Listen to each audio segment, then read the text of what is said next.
Hi, too many men today lack the natural instinct to protect and provide. And when a woman doesn't feel your natural energy to protect and provide, which isn't something in your head, it's something that is inside of you that you actually want to do, we don't feel like we can trust you, open to you, or take you fully in. I think the problem is that men have forgotten that they have to approach a woman by giving. And in return, I don't know if women started it by becoming so masculine. You know, we can work like men, we can be like men, we're the bad boss bitch girl. And that made men retreat. Or if men did it and women don't feel receptive anymore. If we can't trust you, we got to do it ourselves. It could be a little bit of both, but I'll tell you what I think has contributed to men forgetting their natural instinct to protect and provide. The lack of fathers in the home, so there's no male role model that protects and provides for the boy and for the mom. Boys are not seeing their moms being protected and provided for by men, so they don't know how to do it. It's like a muscle that was not developed. Number two, porn. Porn has depicted women as objects who are just like men, who just like to be physically violent, and it is completely it's a poison to the minds of men. I'm going to make more videos about porn, but it is not how real women are, and it makes men rely on that instead of interacting with real women. So they don't understand women, and they think that they can just go up to a woman and she's DTF like he is. He doesn't understand that she needs to feel trust, that she needs his providing and his protection first, that she needs to all of that to open to him emotionally and then sexually, that her sexual response is completely different. They don't understand that because they've just watched porn, and their brain gets subverted and their empathy gets shut off. They can reverse it by stopping all that porn. I'm not saying porn is bad, but if that's how they're learning about women and relating to women, the only way they can climax, it makes them bad in bed. It makes them see women as objects. Number three, the change in the economy where more and more wealth has gone to the upper 1%, and the average guy who could once provide for a family is struggling to even provide for himself. He doesn't feel like he can protect and provide. I think those are the three main things. I may have left some out, but if I don't feel like you can protect and provide and you're approaching me by taking and wanting, I'm not receptive to you. And so we have the rise in incels. I think that the rise of the internet has contributed to this. Online dating apps as well. Guys are like, how can I get a woman? Online dating is the way to go, is what they say. And then they get more and more discouraged because 90% of these guys are never going to get a woman online, because that's not how people meet. It's very rare for anyone to meet online and have a relationship. It's extremely rare. It's as rare as rain in San Diego or lightning in San Diego. It does happen, but it's so rare that you're better off not even trying it, in my opinion. So when I ask guys who are online, how is it going? They're saying it's not going. I'm like, there's nothing wrong with you. It's online. It's not the way to do it. And it changes you because you start looking at people as a collection of visual features. Women start looking at men in terms of height and money, because what else can you go on? We have lost some of our social connection. And so these things numb our empathy, our ability to connect. And frankly, I just find this an age where most single men out there, especially if they're single for more than a year, they lose their ability to, their natural instinct to protect and provide. They become consumers of porn. They start going on online dating apps. They're not surrounded by healthy male mentors. I think some good tips for single men would be Get around men who have healthy relationships with women. Get around some male role models, some married couples, some families. Maybe get into some men's groups. Don't watch porn. Just put that away. Just fantasize about a woman. When you see women, start getting into your protector provider mode. Start noticing how she might feel, what you could say, not to be a simp, but to be attuned. Start thinking of people as people. When they're helping you in the store, appreciate what they're doing for you. Notice how they might feel. Say hi, contribute something, a compliment, an appreciation,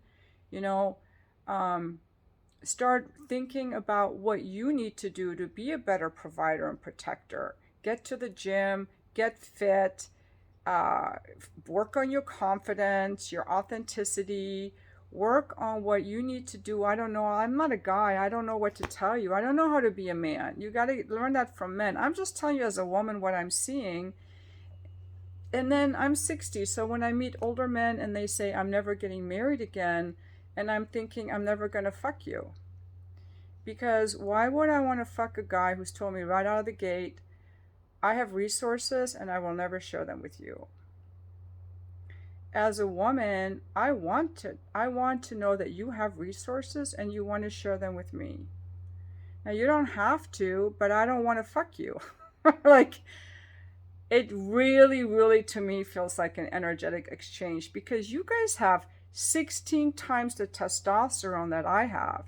You guys have spent your whole freaking life working while I was raising children, or am raising children. You're made for providing. You're made for acquiring resources. That's your job. And you don't want to share that with a woman? Why wouldn't you? Why wouldn't you share that with a woman? Why wouldn't you? And you want me to share my body, my sexuality, the possibility of me getting pregnant with you, when you're not going to offer me any resources to help me raise that baby? That's instinctively how it feels. You want me to open to you physically and give you this great gift of my feminine essence and my sexuality, which is what I've nurtured. That's my job. My appreciation, my sense of beauty, my spirituality, and all the things that a woman is tuned into, that she develops throughout her lifetime. My relationship skill building, my family building, my making a home, the kinds of videos I make and talk about, free flowing, my happiness, my joy, my radiance, my body, which is very beautiful, by the way, and very sexually receptive. You want me to share all that with you, and you're not going to give me your resources, which is your job as a man to get, because if you have testosterone, you're made for that. You're supposed to be out in the world. So no. I don't feel it, and that's what my job as an escort really taught me, because when men were paying me, I was receptive, and they wanted to pay me because sex with a woman is worth a lot of money. So if they were paying me $500 for 1 hour, I swear to you, like not 10 men a day, but enough to make a good living, that I've got money saved up now. That shows you the value of it to a man. He will give his resources in exchange for sex when it comes to seeing an escort. And when he's in love with the woman, he may give her resources too. That is a fair exchange. When you're dating, ladies, a man needs to protect and provide before you give him anything. They need to give the protection and the provisioning first. And if you're having sex with them before they're doing that, you may be thinking with your head, like, I should, this is what I've seen, but start tuning into your body without judging it, and see what feels right in your body. Because I really work on being embodied and what feels right, and it feels right, and it feels loving. And it's not unfair, because remember, men are made with 16 times the testosterone, and that gives them strength, energy, courage to go out into the world, the single focus, the discipline, the focus, the masculine energy to compete. And they want to protect and provide. That turns them on, that excites them. And they love a woman to surrender to them. But surrender isn't something men easily do, because surrender requires a different set of skills that we as women nourish. Our receptivity, our connection with the spiritual world. We are more spiritually connected than men usually. We are more in touch with beauty, with flow, with sensing things, our intuition, our energy, our child rearing, our nurturing. Those are things we develop. And of course we can work too. I'm not saying we can't work, of course, and men can help with the households, but I'm talking about energetically. Women don't thrive by going out into the world, because Alison Armstrong said on her video, which I'm listening to, Hat Tip Philosophy Junkies, that men have 16 times the testosterone that women do. And you know how women make testosterone? In our ovaries and our adrenal glands. So that's why I think after menopause, a lot of women lose their sex drive, because their adrenal glands are probably overworked. They're not producing testosterone anymore because they're stressed. When men are working a lot, it's their testosterone driving it. When women are working a lot and doing, it's their adrenal glands that are overworking and getting fatigued, and their adrenaline. And that's how they end up getting burned out from the inside out, and they don't feel any radiance or aliveness. We are not made for that. We have a more delicate nervous system. Men are supposed to provide, and we are supposed to receive. And that is how I feel it, and that's how I see it. And I'm just sharing this in case anyone relates the same way. So when a man comes up and goes, I will never get into a relationship, or I will never get married, I'm like, okay, well, I'm not interested in you at all. I don't know if I necessarily want to get married and be trapped or whatever, but when someone's already letting me know that their resources are not for me, that it's just for them, each man to himself, I don't want to open to you. It's never going to happen. Never going to happen. And there are a lot of men walking around that way because their money is more important than a relationship. They don't want to provide, but I think in a way that they do provide. In a way, they end up paying for women to go on trips with them, or, I know guys who are like, yeah, I have this girl I see here and there, and I take her on trips, and I'm not going to fuck a guy for trips, but, to each his own. I fuck them for money, so it's not any different. But, yeah, a man must approach a woman by giving. And a woman, if she feels safe and protected and provided for and likes this guy, then she will be emotionally open and then sexually open. And that's how it works for women. You have to give in order for us to open emotionally and then sexually. And what you see too is a lot of women walking around, they're not opening emotionally, they're opening sexually first. So they're completely toxic, not toxic, dysfunctional and wounded, the same way as men who don't want to protect and provide are wounded. There are women going around opening sexually, bypassing emotion, opening emotionally, bypassing the man, requiring the man to protect and provide, because they were also raised in fatherless homes or sexually abused, or influenced by the culture that said men are toxic, we don't need men, it's the bad boss bitch babe, and all of that. So those are just my thoughts on it. And I'm going to call this video, why don't men want to protect single men lacking? I don't know. A lot of single men are just burned out. They're carrying their past into their future. Like, it's not attractive if you don't want to protect and provide.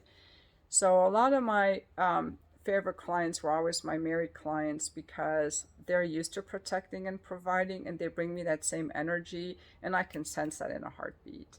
You want to protect and provide, you care how I feel. Now I'm receptive to you, game on. But I can just feel that energetically. So if you want to be a man who protects and provides, it's not something you can say in words. It's not something that you write in an online dating app. It's something that people can sense in you. The other day I was walking through a coffee shop and I just decided to say hi to this gentleman that was there reading a book.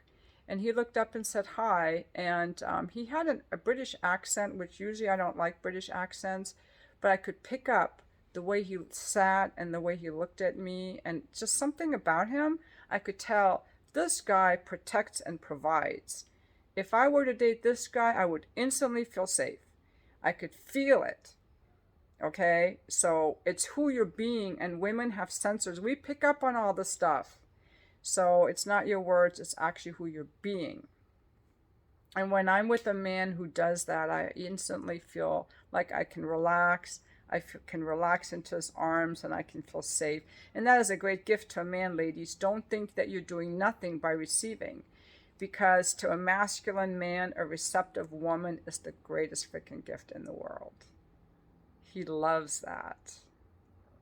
So I just want to reawaken some of us. I want to reawaken men to protecting and providing.